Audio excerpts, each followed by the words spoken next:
আসসালামু আলাইকুম সবাইকে।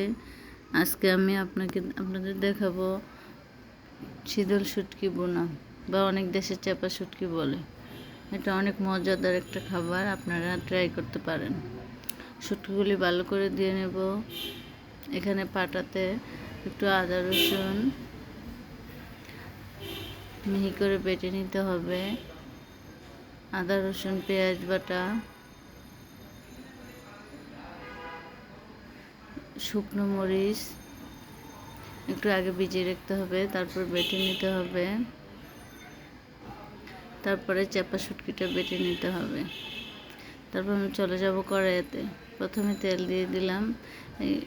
এই ভুনাটা করতে একটু পেঁয়াজ বেশি লাগে, তারপরে পেঁয়াজ দিব। তারপর আদা রসুন বাটাটা পেঁয়াজের সাথে একটু তেলে আনাবো। তারপর আমি দিয়ে দেবো পানি।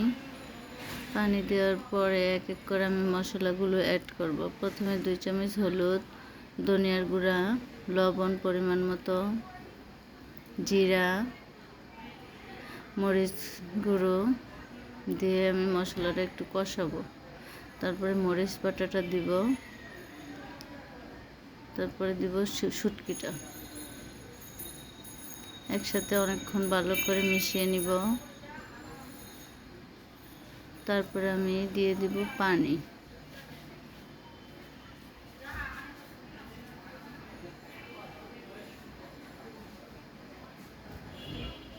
পানি দিয়ে আমি 10 মিনিট রান্না করব।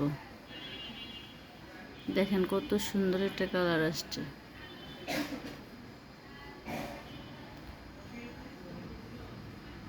এরকম তেল তেল হয়ে গেলে নামিয়ে নেব। খুব সহজেই আমি বানিয়ে নিলাম, আপনারাও ট্রাই করতে পারেন। আল্লাহ হাফেজ।